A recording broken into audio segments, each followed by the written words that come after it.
Hello, welcome to the Weedout, where we weed through the bullshit. It's Spencer and Joanna, as always, and we're here today to talk about civility politics. And what does that mean? How does it get used against us? It seems like the thing that most people would say is common sense. It's actually societal conditioning, and a tool that's mostly used by the oppressor to disregard the complaints of the oppressed, and to downplay valid emotions and valid reactions. Civility, as a concept, is used to try to keep people from being rude or divisive, or at least that is typically the reason given by someone asking for civility. People often see it as a sign of mutual respect. We as a society use this concept of civility to covertly control people's reactions and behaviors, and this is especially true with dealing with the government, community, and family relations as well, on all levels. We have seen this ourselves, Joanna and I, when giving public comment in a number of communities, and counselors or select board members will refuse to allow a member of the community to have a tone that is, quote, disrespectful, end quote, to avoid it appearing like a conflict. In Northampton, the city council president, Councilor Nash, and others went on long tangents to the public about how they would be more effective and should want to show respect if people kept their public comments civil, meaning the price of admission is speaking properly. Some people don't understand that this is also a class division. Having gone to a preparatory high school, they teach you how to conduct yourself with civility and professionalism and how you should look. Don't show up to an interview in a t-shirt and jeans. Even. Exactly. There's a lot to talk about this topic, so I'm going to take a break and let Joanna kind of do her spiel on how civility politics ruin and run her existence from her perspective. And so how are you doing today, Joanna? I'm doing good. Thanks for asking. I hope everyone is. I think you did a good job of letting people know what civility politics kind of entail. If you mentioned even community and family relations, so I think a good example were the Northampton City Council meetings this summer. It definitely felt like tone policing in a community where I have seen since 2020, after George Floyd's murder, very angry public commenters, far more angry than we were this past summer even. And it's their right to be angry. They don't need to have to be nice about things that are upsetting them in their community. And when I say their community, I consider, like, if you're a resident or someone that does business or visits that community, you're part of that community as well. So that was another issue, I think, with the civility politics in Northampton that really kind of was jarring, is once they didn't like what we were saying and how we were being respectful, then it was like they'd come up with other reasons. And I know Spencer was upset about this too, and a number of other people that I know who just do business or work in Northampton. Like, if you didn't live there or then own property there, it kind of like started a level of like who's allowed to talk more than others, especially if you're being angry. So it just leads you down rabbit holes to kind of single people out. And I think, like I said, like, being angry and talking calmly doesn't make you any more worthy of being heard. And I know that as a society we're taught, like, you should be respectful and you should be warm when addressing others. Like, as a woman, I especially feel this pressure. It's not, especially as a young woman raised by evangelicals, like, I was not supposed to be loud, inappropriate. I should be, nice and fun and bubbly. And this is a terrible message, I feel like, for young women or people in general. And when we express ourselves, we should be able to say how we feel. And I think as people of color especially are often not listened to at all if they're angry, and that part is very disgusting. It's used against them the most, I think. And they're considered uppity or not serious. and just basically ignored. So I think this is something that Spencer and I feel really passionate about, just ourselves as being people who came from backgrounds that were authoritarian potentially. So, and there are countless examples in the media. And I think we could talk about those too, but maybe Spencer has more to say as well. Yeah. I mean, if you just even go watch C-SPAN, you can hear some pretty vile things said on the floor of Congress or in your local state house, but it's said with the right words in the right tone, and it's actually some really awful things. Like, even think something as benign as the national anthem, which is a racist song. It just is. It was written during a time of racism just being an accepted baseline status quo. And God forbid you don't engage with that awful song that's sung to a melody and everybody gets all weepy. Even protesting that or having an opinion about it is somehow disrespectful, therefore not civil. So even things that don't feel like they're directly or indirectly inherently civil or uncivil, this kind of falls in that. It's the proper way to act. Yeah, no, that's a great thing to point out because it makes you think about even, and this is a super popular image in popular culture, so anyone could understand it. But what was Colin Kaepernick supposed to do other than take a knee and be silent and civil? So that's a great example where in society you're trying to remain civil, but still get your point across, and you just can do no wrong. You can do nothing right. You're in the wrong, even though you're trying to stand up for literally human rights. So yeah, that's a great point. This has really been hard for, even during, you look at the civil rights era. No, obviously this is glossing over it pretty simply, but the three main faces of that historically are Martin Luther King Jr., Malcolm X, and James Baldwin. And they all had three very different approaches, and yet none of them were considered civil or appropriate. They weren't doing it, quote unquote, the right way, and they were all doing it very differently. Malcolm X was a little more militant and segregationist. James Baldwin was definitely more intellectual and heady. And then MLK Jr., excuse me. We love our three initial names, even to today. Especially on this podcast. G.W. Bush, and then DJT, Donald Trump, JFK, MTG. Joanna Booty. Right, JMB, short for Jam. Like Door Jam. Long story short, this is a tangent, but the reality is all three of those men did things very differently, and as Joanna was saying, it can be weaponized in so many different directions. So, for example, at City Council, I'm considered uncivil at Holyoke City Council because I drop an F-bomb or I say this is fucking ridiculous. That's a word. That's an adverb. It's not adverse to anybody. It's to express the strength of my frustration. It's to modify that.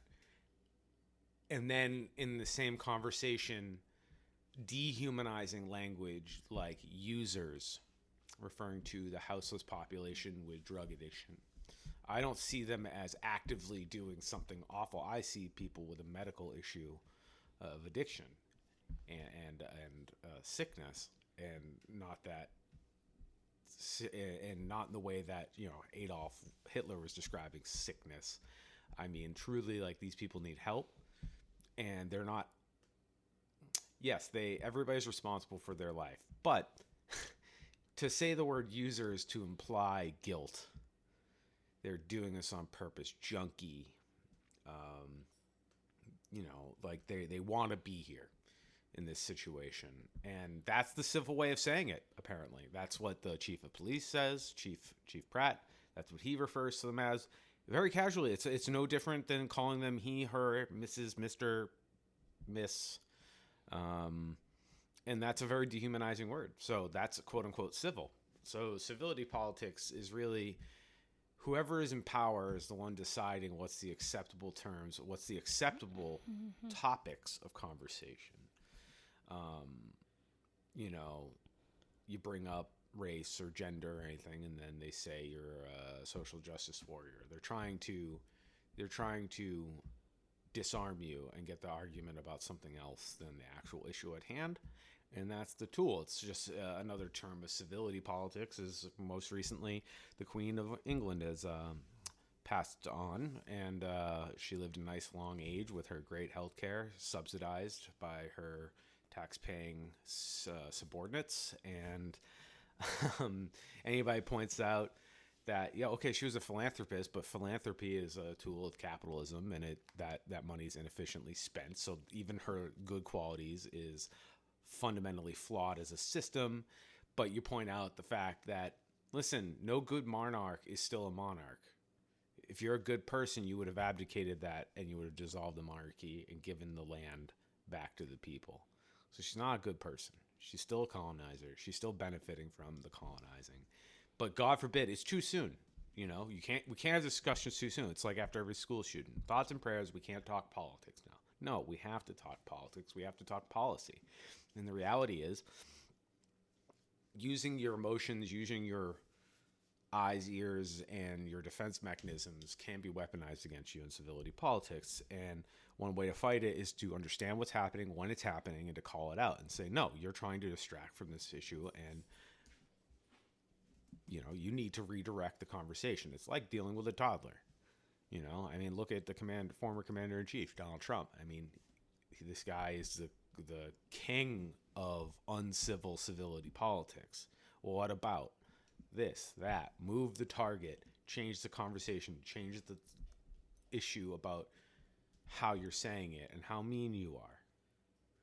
Yeah, I mean, the whole purpose of saying it's to delegitimize your argument. You know, so like because you're angry, what you're saying doesn't matter. Because you're not saying it the way you should say it, doesn't matter. And you're right, that's not true. It's not fair. And I think oftentimes I do try to have a certain way when I speak to governments or certain people where I adhere to those social expected civility norms, because you're right. Like if it's depending on the audience, if we say one wrong thing, and we've been in other situations where this has happened too, like it's come down to the fact where a politician or a local public servant, in my opinion, is demanding respect from one of us, and it's just there's a point where it's about policy, and the fact that we can't swear or talk about things in a passionate way. It's really limiting. And I think about this as we're white individuals, so I can only imagine, again, what it must be like for more marginalized individuals, for people of color. And so I just want people to know, like, do not feel alone, and please don't feel discouraged from speaking up. Still make your public comments, still address your city council, your select board, whoever it may be. And, you know, maybe then follow up in an email when you're feeling a little less angry, but your feelings are valid. And people should not be using these tactics to illegitimize actual things in the community that really need to be addressed. And that I think that happens a lot. And it's something to definitely be aware of. And to piggyback on what you're saying, as most people probably figured out, I'm a mid-30s white guy with an education. So I have an advantage. I get shushed, but I can go further than most people, because a white guy getting heated is a passionate man. So there's even layers to what you present out in what your body is, what your body language is, how you dress. Those things will also dictate how the civility politics will be applied to you. Mm-hmm. You know, you can wear a nice suit and a tie and say some pretty vile things in a calm tone, and people will say that's a straight shooter right there. But God forbid, like you see in this Pennsylvania election, Donald Trump, who always wears a suit, he's never not worn a suit when he's out in public. He projects this, businessman, professional look. And the only insult he can think of John Fetterman from Pennsylvania, a Democrat, is that he looks like a drug user because he wears a hoodie. He's even trying to weaponize this regular looking dude. Hoodie does not equate drug use, and drug use is not inherently bad. So both really shameful insults that don't really matter, but are being used to literally delegitimize someone, right? Who exactly. may have, and not like I'm saying I'm a Democrat either, but like they're probably do not have as bad policy choices as Donald Trump. So exactly, the more authoritarian or far right or ridiculous you are, the more apt you are to use these tactics and too. doing things quote unquote the right way. Right. Which who decides the right way? Exactly. Well, The right wealthy. way is the wealthy, and how have the wealthy separated themselves? Well, you have to dress right, which costs money. You have to, and not only you have to be taught how to dress. What's the appropriate thing? For each situation, exactly. And it's like they have all this coding, and we all know it exists, but you're not necessarily clued into it. But it's just like any other culture, but when it's the dominant culture and the insidious thing, just like everything else in white supremacy and Christianity, is to say that you're being civil. You need to be civil. While you need calling to, people users. Right. But that's civil somehow. And it's like, well, you're actually dehumanizing, so I don't see how that's civil. Right. It's fair to know who you are. And you hear this stuff about in the transphobic conversation too, like we should know who they are. That's the civil right thing to do. That way nobody will be duped by them. And it's like, oh my gosh.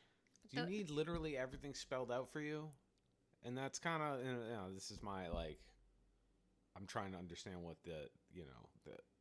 what is the drive here? And straight fear and confusion, I feel. And it is. And hate. In ways, it's really bad. It's simple. It makes things black and white. It makes things palatable. And, it makes people comfortable. And, when somebody says there's a dog whistle in there, it's like, oh, you got to do it the right way. I have no idea what that means. But it means that's a saying you hear, don't you?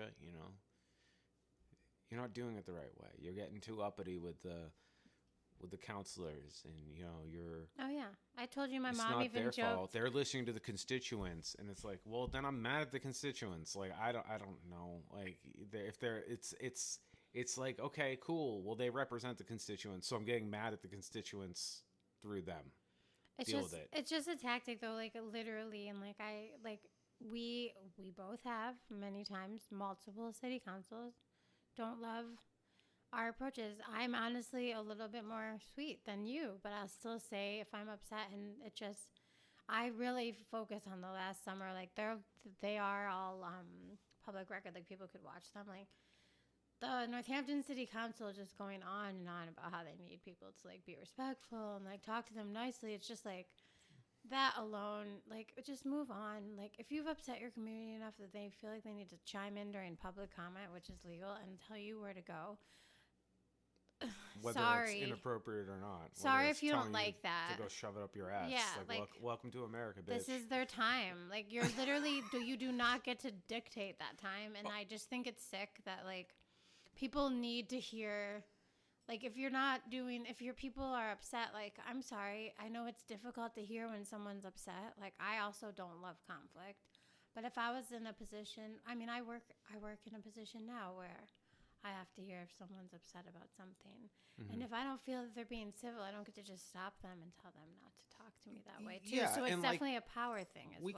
We can both admit, it sucks being yelled at, and it's we can talk about effectiveness too. I understand. Yeah, sometimes I actually try to remain calm and not get upset, like I mentioned, so that I can get a point across, because I feel that personally as a white person that let someone, a person of color, or someone who needs to maybe pop off more than me, if I'm feeling in the state that I can hold it together, maybe I'll reach these schools with some of the words that I'm saying if they can't hear anyone else. But that's also not, some people, like, we all deserve to speak our minds and have our emotions be validated and heard, especially when it's a group of people selected and voted in by the people, when it's during public comment. Like, I guess if it's your church or your family, it's a lot more upsetting because you kind of have to decide if you have a connection you stay to that entity treating you that way. Like, I can speak the government, I feel like they don't get to really do that. Like, it's not. And I think I can speak to a very specific instance, specifically with Northampton City Council. I mentioned Council President Nash earlier in the episode, but first of all, they in their intro to their meeting, however you want to call the meeting, they have a whole thing about, hey, let's keep it to a minute and a half, which is reasonable, I guess. So everybody gets a chance to keep things moving on. People do better with the time structure. I kind of disagree with it, but I also kind of understand it. I mean, they're a town, I will say, just to give people context, they're a town where a lot of people show up for public comment. Do I like that they lowered the amount of time and then went on a civility politics rant right after that? No. It feels like they'd rather be yelled at for less amount of time. But as someone who used to go to meetings that ended at like midnight and started at like, they really did have to be. It was a lot. It was a lot. It's like we do here. It's like we have to put ourselves in a There's box. There's two sides, or else but we'll talk for 3 hours, right? And we'll beat into the minutia, and I get it. But the issue with them is they go on this whole thing about effectiveness and totally devaluing people's emotions, feelings, thoughts, exactly. Diversity of opinion, because some people find it outright disgusting and offensive that I believe in abolishing the police. That's considered a disgusting point of view to Northampton cop wife. That's an actual person who anonymously shows up, which should be for a crime. Safety reasons. You come in and you talk mad trash and for your fascist and protect your fascist spouse, and then you argue that you need to be protected. It's like, why?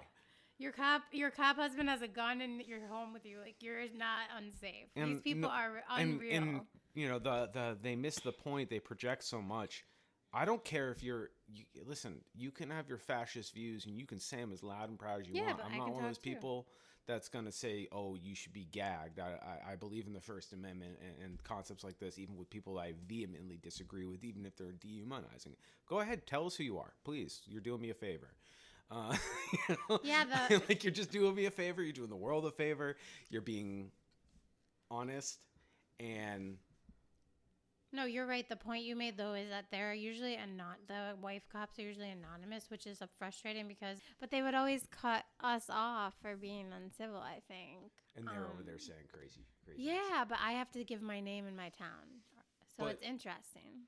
For example, and it's been long enough, and I'll tell further on my specific issue with Northampton. So they had a special session at one point where it was on about the upcoming special investments or whatever for the next 5 years.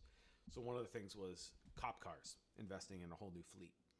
And they were having a hard time with their current fleet because they weren't using it properly and abusing the vehicles, yada, yada, yada.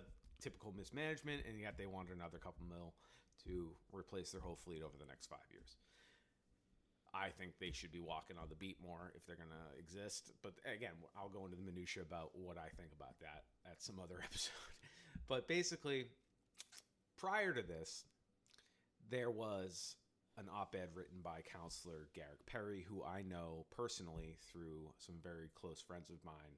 He's married to a friend of mine's very close friend. So I have 2 degrees of separation. I've spent over the last 10, 15 years socialized with this counselor. He was a bar manager in town, part of the nightlife.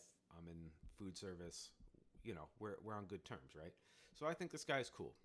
And he didn't like the way that a bunch of abolitionists, specifically from Northampton and Abolition Now, Nan, spoke to him at public comment. And he went to the Gazette, the local newspaper, and wrote an op-ed. They gave him the platform of a lot of words for an op-ed, and he basically wrote a diatribe from the point of view of a father, like he's talking to children, telling them about this is how the world is and how to be effective.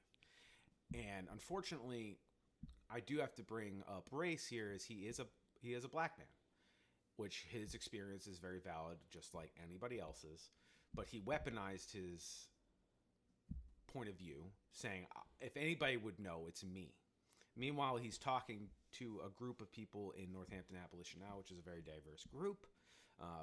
Women, non-binary, men alike, all different ethnicities, not majority white either. So he's punching down on a marginalized crowd from the point of position of power.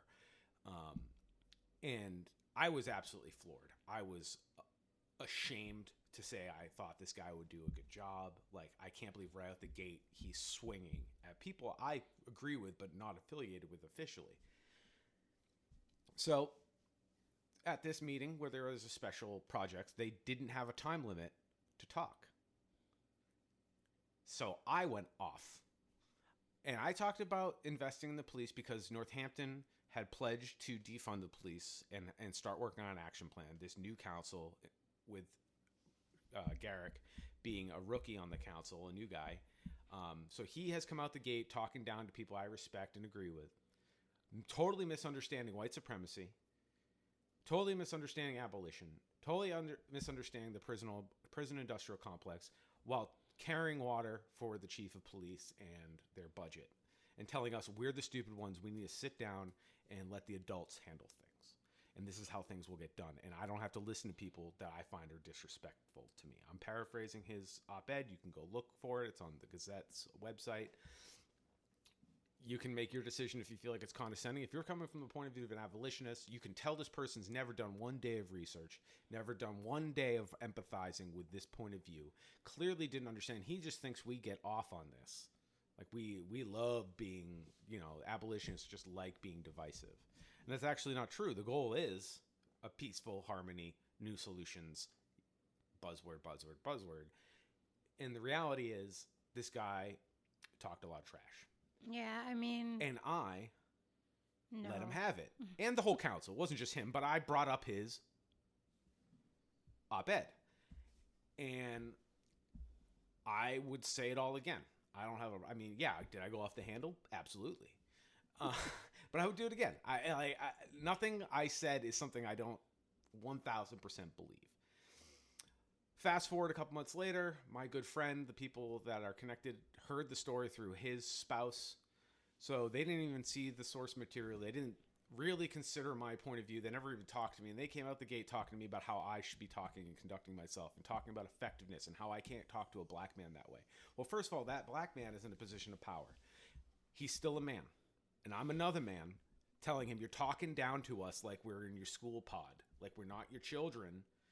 And you spoke about a group and an idea that you clearly know nothing about. And if you did, you would know I'm one of them because I've definitely talked to you about this before. So I said this to my friend, and we basically left it at that. She apologized for coming at me hot, but ultimately agreed to disagree. She's just like, I don't want to be anything in this political realm. I don't want to be in the middle of this. I can kind of respect that, but I have a hard time. I'm not going to chase this person down and force them.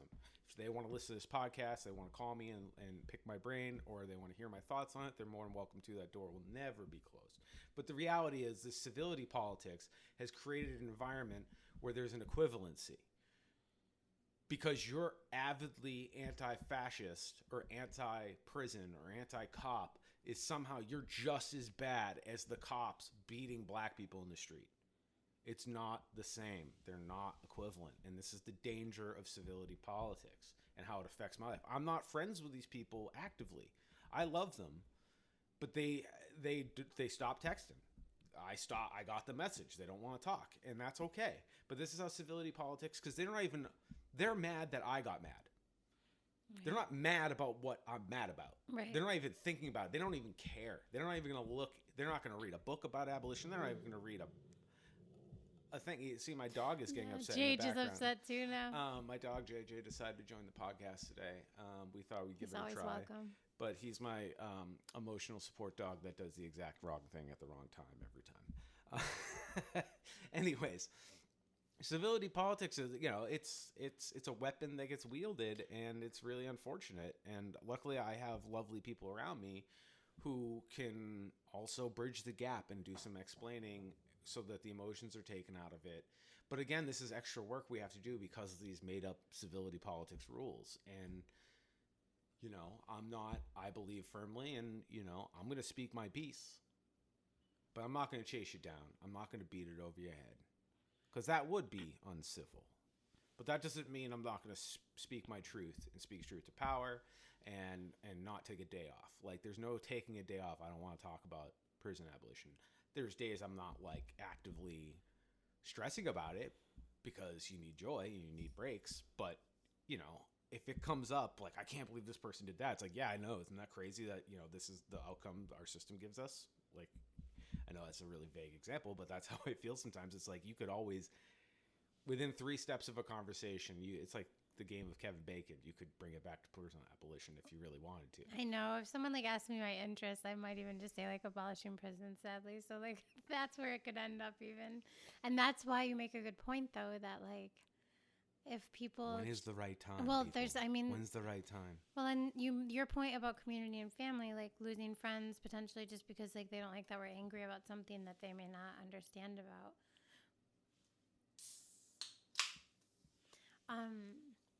Just because they are not aware of what's going on and refuse to learn, your anger or my anger or anyone's anger should still be something that our friends also can accept and care about, and our civility with them, you'd hope there'd be grace. So I do feel for people. I give them grace too. I can see why somebody would come to the defense. Hey man, you're rocking the boat. Right, I get it. That's a normal. This is a really hard topic to discuss, because there is something about that.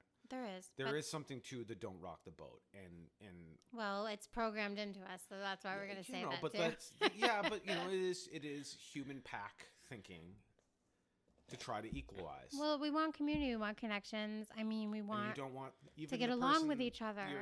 I think at the end of the day, when somebody's telling you to calm down, if they're your loved one, they do just want your blood pressure to come down, because they know it's bad for you. Well, yeah. And so it's not, don't feel bad if you feel like somebody should take a chill pill.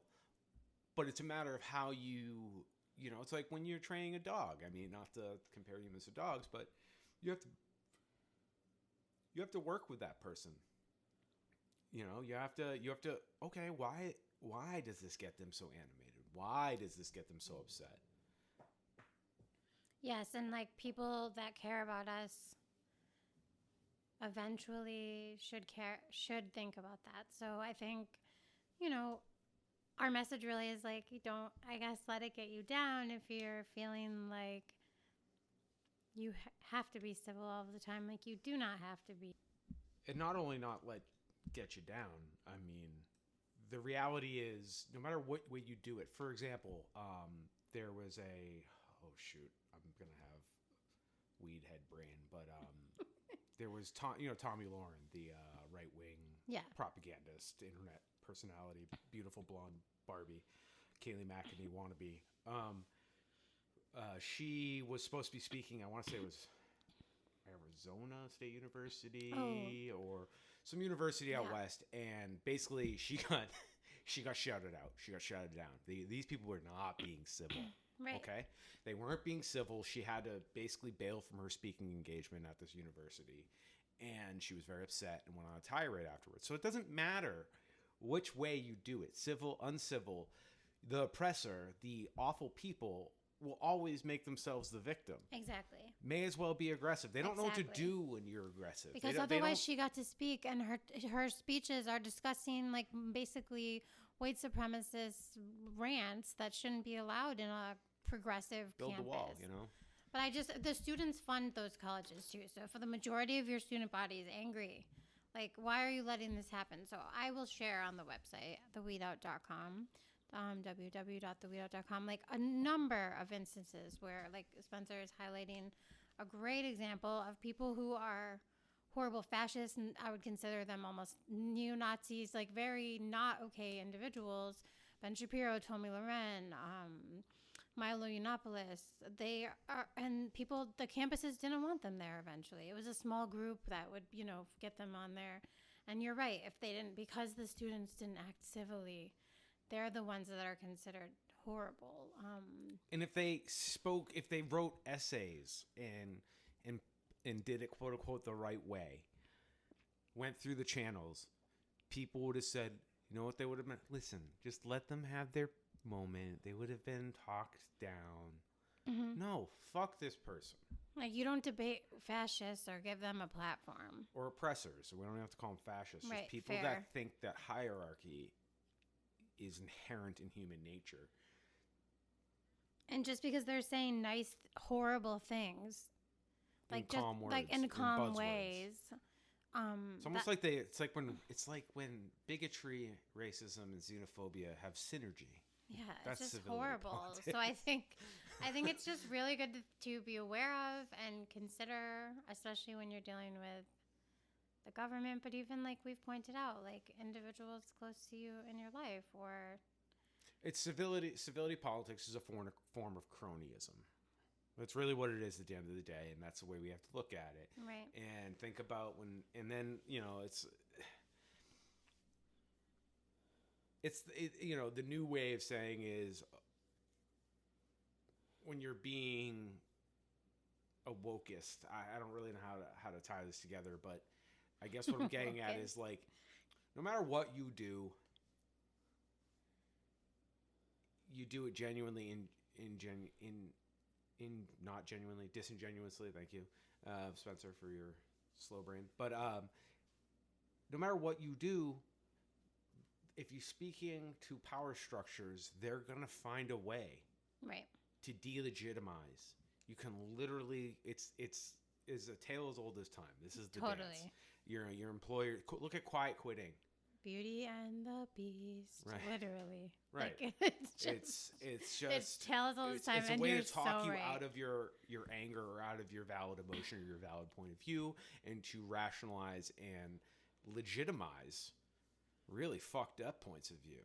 Oh yeah, totally. I mean, that's the part where I think everyone has to be careful. Like, you're not wrong for being upset about something and wanting to express yourself, and if it feels wrong inherently inside of you to be told to have to act nice about things that seem really off, that should be like, okay, yeah, that actually is horrible. We shouldn't have to just sit there and be nice when things are actually terrible. Right, and who's defining, tone and all that stuff? Because here's the thing. That's the thing. Garrett Perry's his op-ed in the Gazette, which we'll link to in our show notes. Yes, we will. You judge for yourself. Is this being talked down to? Imagine it from the point of view of somebody that has been striving for abolition or fighting some oppressive structure in the society. This guy basically saying, you need to trust your elected officials. That's not how it works, man. We elected you. Yes, it's representative politics. It's not a direct democracy. But at the same time, you'll notice that counselors like in Holyoke, Linda Vakin, wonderful counselor from Ward 5 maybe. She's, in my opinion, a white supremacist. She uses all the dog whistles, silent majority. She uses her constituents as a shield all the time. Well, I get lots of emails, and I talk to everybody in the neighborhood. They do that in Northampton, too, though, with the silent majority thing. Yeah, and there's no, like, can you show me the letters and emails you got? Like, I would love to see some tangible, quantifiable, like, we have 15 people here saying against this, and you're saying there's so many people that are for us. Stop talking down to us. This works both ways. And, I'll wrap up my final thoughts on civility politics. One other way that towns and counselors and politicians and people in power will tell you to mind your own B's and Q's is they'll say, you're going to another town that maybe you work in or you shop in and you're a pedestrian in sometimes, and they're having a meeting about spending money on roads and streets, and you want to be like, hey, can you make it a little more pedestrian friendly? They'll say, you don't pay taxes here. Okay, cool. So I still am getting to use the one right I have left. It's the First Amendment. I'm allowed to redress my grievance with any government as long as those laws apply to me. I go into your town, all your laws apply to me, even though I don't pay taxes here. You're spending money in their town, supporting their forget businesses that, but too. I'm subject to your But laws. you're right. I'm allowed That to have shouldn't even my matter. opinion, Anyone should and be you able can't to tell me speak that up. they're not. It's not a valid opinion. Yo, I'm the Agreed. one using the sidewalks, Agreed. and I'm spending money here, so it's not invalid. So the added bonus when you pay taxes, you get to vote in the representation. So yes, I may not vote anybody in Northampton, but the one tool I have is talking shit. It's the only tool I have about Northampton policies. Even though I don't live and pay taxes there, I work there. I work out of there. I'm in town. I frequent many businesses there. My friends live there. My friends' kids live there. I have opinions on how things should be done. And that doesn't mean you're going to listen to me, but maybe I'll inspire other people here, in this forum. And that's why it's important to speak out. And public speaking and public comment is nerve-wracking. But sometimes you get introduced to, new issues you never even heard of because somebody's keeping an eye on it.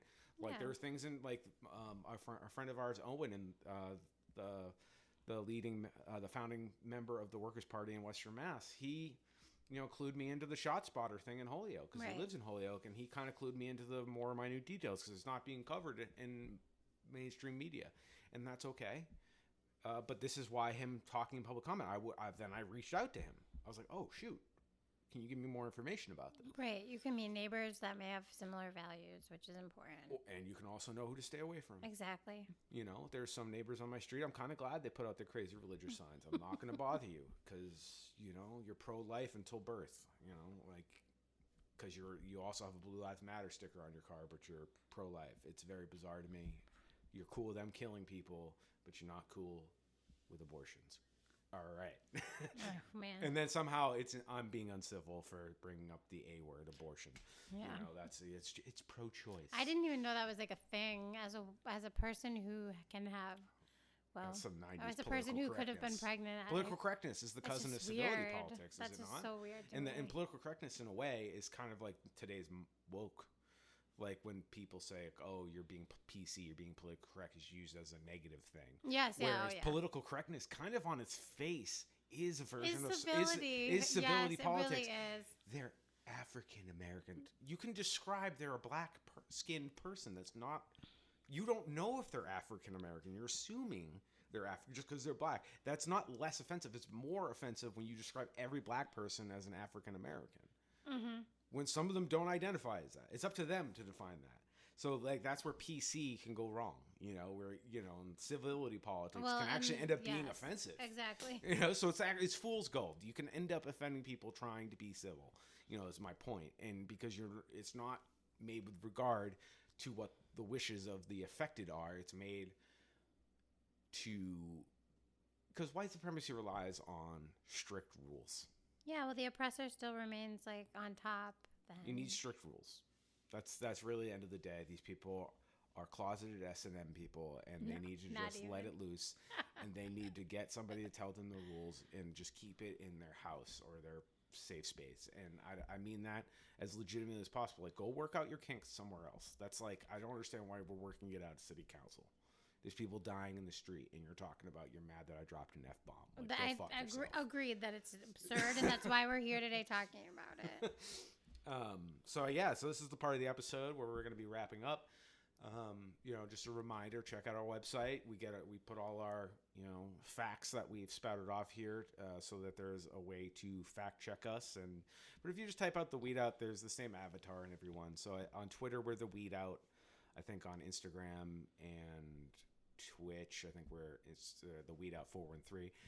We'll always post these things, on our website. Mm-hmm. All these links are on our website. So you can go to weedout.com. That's the simplest way. You can then connect to us. We're kind of slow on the TikTok and the YouTube and the Twitch. We're just getting our content, kind of figuring out what's going to be our best way. Mm-hmm. We're pretty active on Twitter. Totally. Because Twitter is an easy medium there's a lot of abolitionists on Twitter.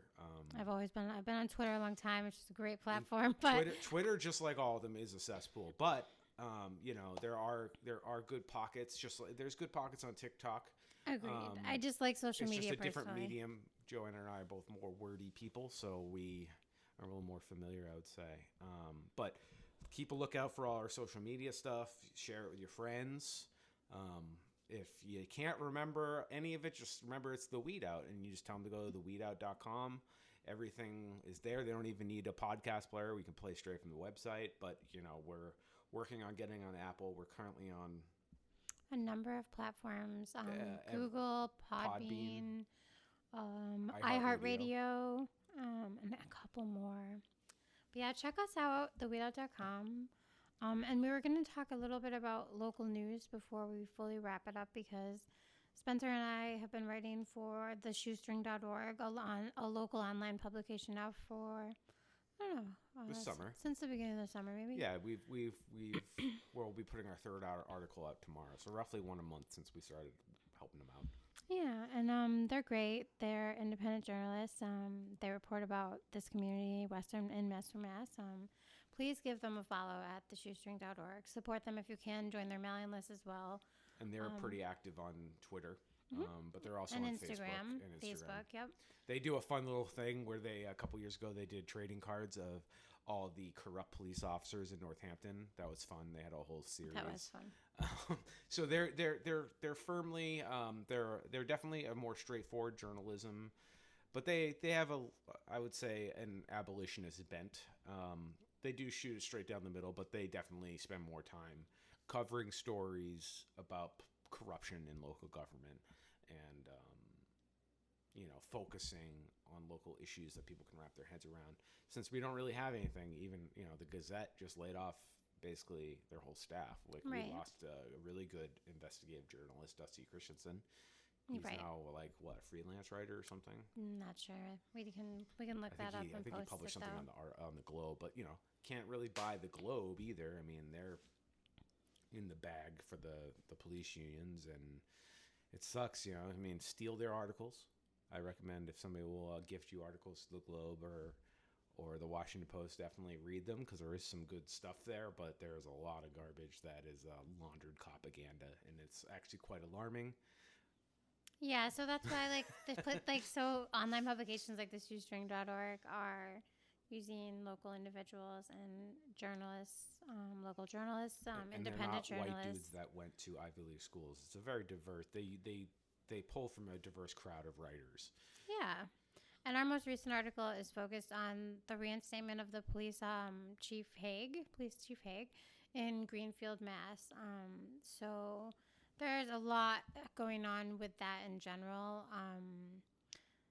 There were community members along with city councilors who were concerned about the mayor's decision to reinstate the police chief. So our article goes into a lot about that and talks about,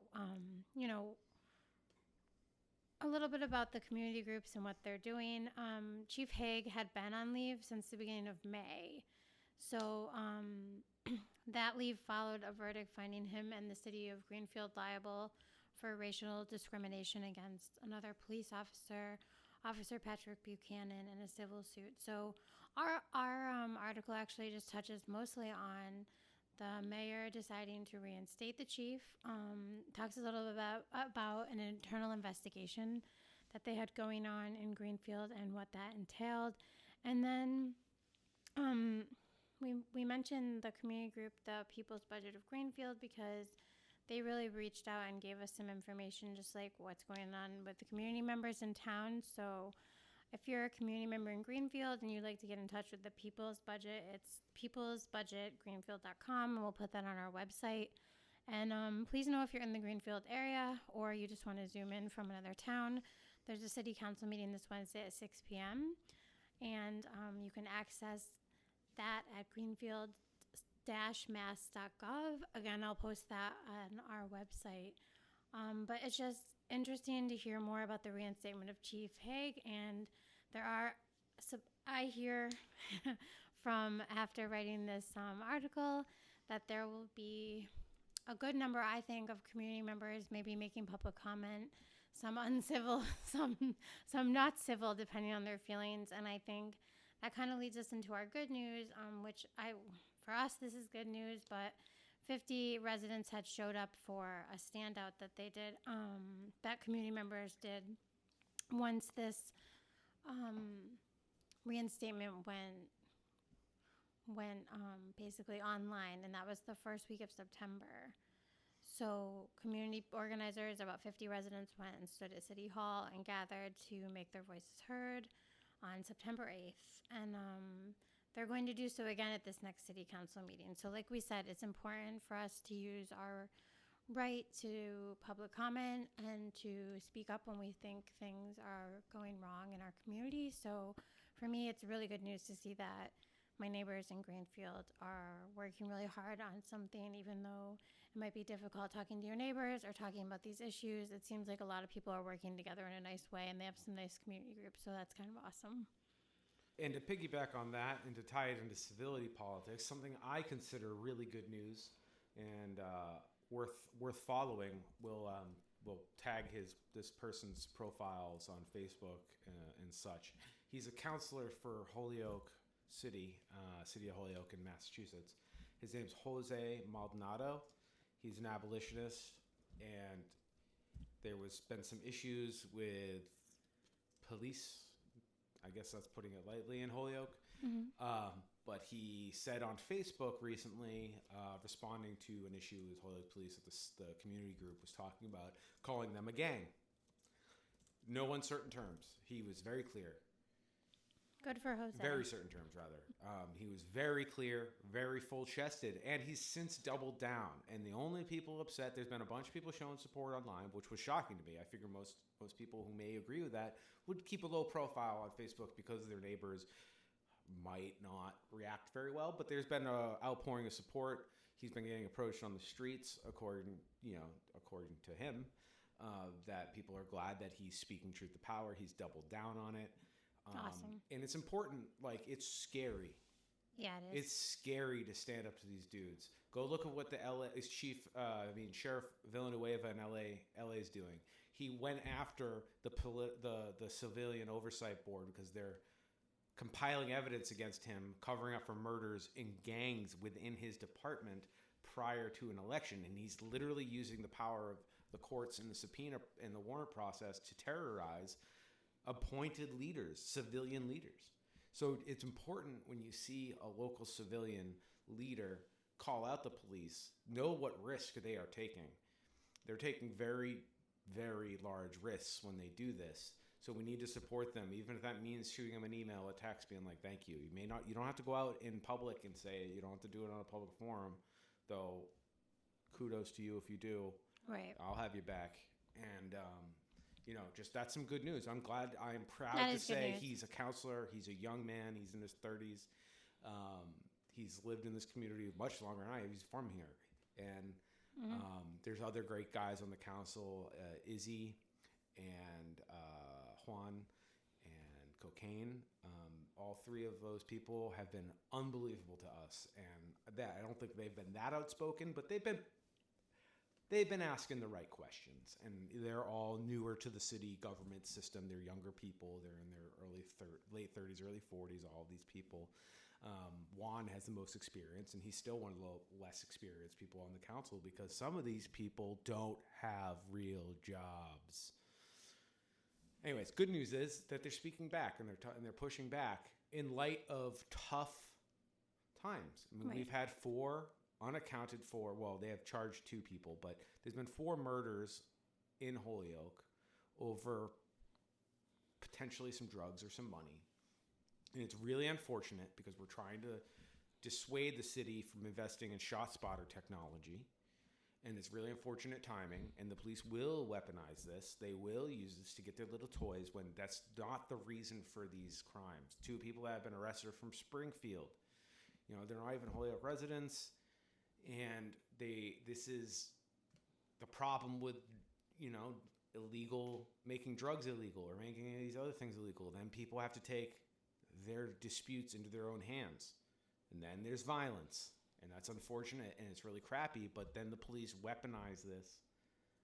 But our mayor, also some good news, Josh Garcia, he didn't take this as these tragedies, these 4 deaths, as an opportunity to back the police and give them full-throated support. And he didn't blame them either. He just said, listen, we have to address root causes of violence: housing, food, security, education. So we have some people in our city government that are at least saying the right thing, which is a good change of pace as opposed to the thoughts and prayers. And the officers just need more training and they need more tools. Absolutely. That's the old school, lazy way of looking at it.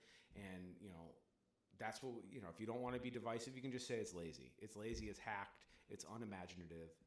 And I'm interested to see if Mayor Josh Garcia can withstand any pressure, because the reality is there are people firing guns off in the streets in our city, and who wants that happening? And people want answers and they want results, and sometimes just getting a fancy piece of equipment will placate people and then they'll move on. So I hope he stays strong, and I hope the counselors stay strong and recognize not to take the easy way out on this, because it's not an easy way out. The problem will still exist. So the good news is we have some people in our local politics, shockingly, pushing back. Yeah, and we have community members in many towns in Western Mass who have formed groups, who work together with their neighbors, and who speak up. So if you'd like to join them, if you haven't already, please do. And yeah, follow us on our socials. At the weedout on Twitter, the weedout413. If you can't find us at the weedout, it's either of those handles on any of the major platforms. We will be much more active as we create more content and get more ideas and ways of looking at it. So please visit our website, write us emails, tweet us, DM us, engage with us. Help us create a platform that, other people will have good ideas too. So any sort of comment or critique is welcome. So please feel free to email us, DM us at the weedout, weedout.com, at the weedout on Twitter, etc., etc., etc. Anything else you'd like to add, Joanna, before we go home today? No, just that we'll share all our information, like you mentioned, on our website, theweedout.com. I'll link out to any facts we've spoke about, things we've talked about, different articles I think maybe we would all like to just read in our spare time. So, yeah, that's about it. All right, until next time, keep weeding through the bullshit. Look for us to drop our next episode. Hopefully we'll be doing it with more frequency. Next time, we're not sure what we're going to do next time, but I'm sure it will be something to do with abolition and calling out some horse crap that we see. And then also maybe end it with some good news for y'all. So have a great rest of your day, whenever day this is, and happy travels. Take care.